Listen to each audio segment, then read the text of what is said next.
Hey, y'all. This Miss Truth again.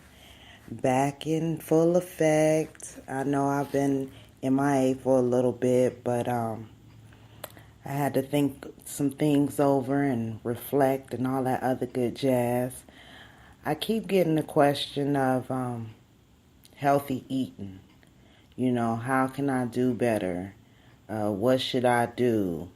And I get a lot of positive questions. I get some negative questions. Of course, you get positive feedback and you get negative feedback. But the ultimate thing is, y'all, we are under attack. We are under attack by food. Food is starting to attack our bodies. It is starting to produce diseases that we haven't seen in years, as a matter of fact. I mean, measles and shingles, and those diseases I thought we got rid of years ago, but now they're starting to surface back up.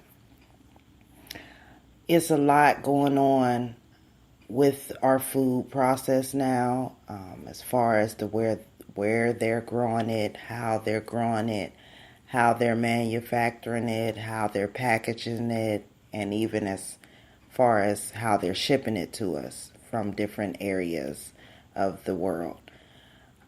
It's getting ridiculous out here, and we as a people have to start taking our own lives into our own hands.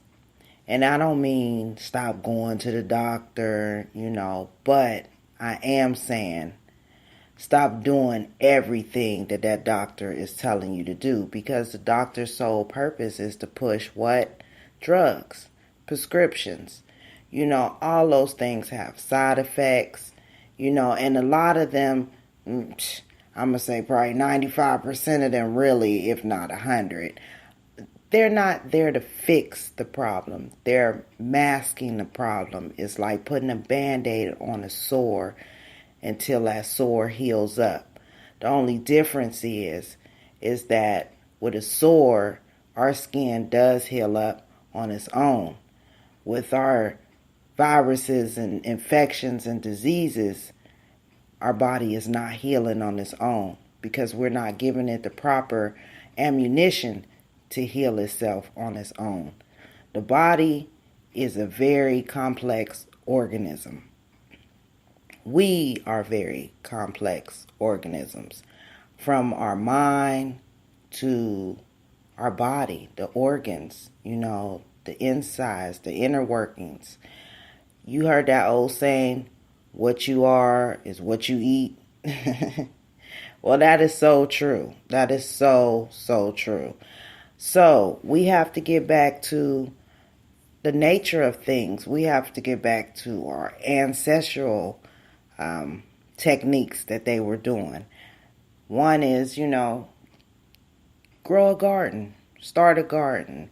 And if you can't do it, then find a neighbor or a friend or some type of religious affiliation or a farmer's market. All these different avenues, they have farms and gardens and, trying to be healthy and stuff. Now, the major problem with disease in the body and viruses and everything is mucus. Mucus in the body. Mucus causes inflammation. Inflammation causes pain. Too much pain eventually causes what? Deterioration. It's a step-by-step process. So the very first process that you should be trying to do is cleanse the body from mucus and cleanse your digestive tract from mucus. You say, how do I do that? Well, there's a number of ways you can do that. But first and foremost, before you try to do anything drastic or actually go into some type of cleanse, is you need to develop a pattern of eating healthier. eating healthier. And I know it's a lot of people that fight back with eating healthy. I can't be no vegan. I'm not going to do vegetarian, we done heard it all, believe me. But the thing is, it's not as hard as you think. And I'm not telling you to just jump into it like tomorrow or next week, Becoming healthy, becoming a vegan or vegetarian or, just eating an alkaline diet, whatever it is a process. It's nothing to jump into.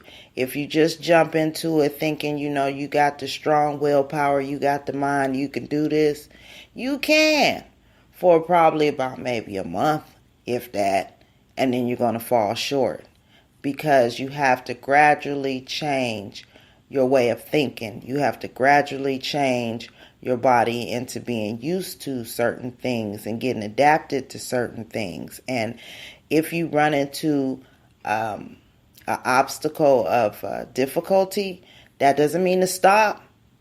That means you find another way around that hill. Okay? There's different ways to do everything. Now, a suggestion that I would say, the number, let me see, there's 3 number 1 killers of our body, and that is meat, unfortunately, dairy, because dairy causes a whole lots of mucus, and sugars. Okay? Sugar, dairy, and meat.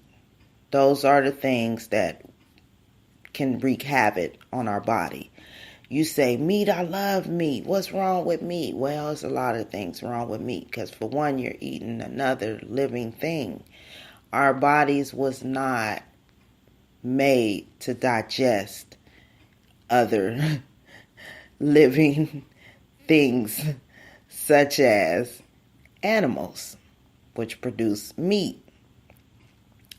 Just like we're not supposed to eat people, that's meat too. We really shouldn't be all into all these different animals either, because we don't know what they're eating, and what they're eating is probably not right. Think about the milk and the beef. It comes from cows, right? But the cows are not out there eating the grass and the hay like they used to 20 and 40 years ago.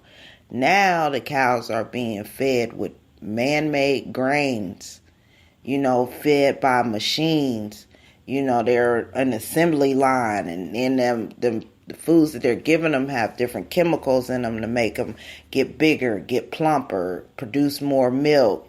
All these chemicals and different additives, and what they're eating is now into their bodies, is into their bloodstream, is into their organs, which is into their muscles and their meat. And then we turn around and eat it and put it in our body. So what do you think that's going to do? Those chemicals were built for animals. Now those chemicals are being ingested into our human bodies and is rejecting it. Thus you have infections, viruses, and diseases. Okay? So you want to cut back on that meat. I know it's hard. You can't go cold turkey, or you just don't want to go cold turkey. So I suggest just trying to cut back throughout the week. Maybe just do it, 3 days a week, or, 4 days a week. Try that out for a couple weeks to about 30 days, because it takes between 30 and 90 days to actually create a habit. Well, 30 and 60 days to create a habit. So try cutting back, 2 or 3 times, or no, let's not do 2. Let's do 3 or 4 times a week. Cut back to only eating meat 3 or 4 times a week, or days a week. Try that out. And try it for a few weeks. Like I said, try it for a month. And get your body used to being less acidic, as I should say. And there's plenty other substitutes out there that you can use instead of actual meat. There's meat byproducts, there's plant-based, and there's soy-based. So you have your choice. Just like you have your choice of different meats, there's your choice of different meatless out there. And it's not hard to find, really, and it's not hiding in no magical store either. You have a lot of different stores. Heck, Walmart is starting to get healthy now, so you can find stuff in there. Aldi's is starting to be healthy now. You can find stuff in there. So see, these are everyday common markets and grocery stores that you can still find a healthier version of that in there. Okay? So that's number one. Let's try to cut back a little on there. And while we cutting back, let's increase more veggies and fruit. Start finding out what fruit grows in this season that you're in. And whatever that fruit is, start purchasing more of it. Google recipes about what to do with these different fruits and stuff. You can make different little appetizers and smoothies and desserts, and you know what I'm saying, all kind of different things that you can make with these fruits, so you can start eating more fruits. Because what you'll find out is when you eat more fruit, you'll get the sugars that your body is requiring, so you can cut back on that. And that brings me to the sugar. Let's cut back on the sugar things. Let's stop with all this snacking and caking and cooking and donutting. I know it tastes good, but what did I say? It's killing us. It's killing us. Too much sugar is not good. That's what's causing what? Mucus, causing diabetes. Come on, y'all. So find sugar alternatives. Okay? A great sugar alternative for your at-home use is maple syrup. Start trying a little bit of maple syrup. Stevia is also a good, sugar supplement. Agave is number one on the list because it's just like sugar. It's like a liquid sugar. So, you don't put too much of that stuff in there because you've been over sugared your stuff. But it doesn't have that bitter taste like stevia, that bite, like it doesn't have that. And then you have your honey. Now, if you are using honey, please do not use honey blend, meaning that you still got to read the label. You want 100% pure honey, preferably from your local area, because what you'll find out too by getting honey from your local area, it'll cut down on a lot of allergies.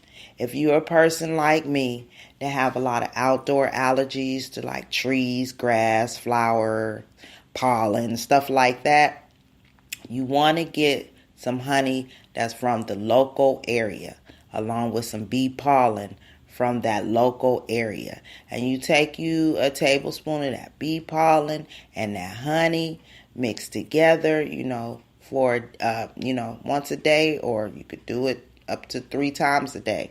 But that will really, really, really cut down your allergic reactions that you have to these outdoor environmental things. Okay? Now, I say that again, local. Make sure it's local. Okay? Now, what else I wanted to tell you guys before I get up out of here, because I see my time is winding down. Don't beat yourself up about it. Like I said, just start making mental changes in your head and start incorporating a little at a time. Just a little at a time. But you got to do it for a length of time, preferably 30 days, so it can really sink in, okay? Now, once again, if y'all want to hit me up, questions, concerns, comments, whatever it may be, 786-708-4966. And this is Miss Truth, y'all. I'm trying to come to y'all with the truth and the light, tell you about some new things, some new ventures, and all that other good jazz. So y'all make sure that you hit me up. Oh, and you can also find me on Facebook. I have a Facebook page, Miss Truth, SoundCloud, and all that other good stuff. Love you guys. Talk to you later.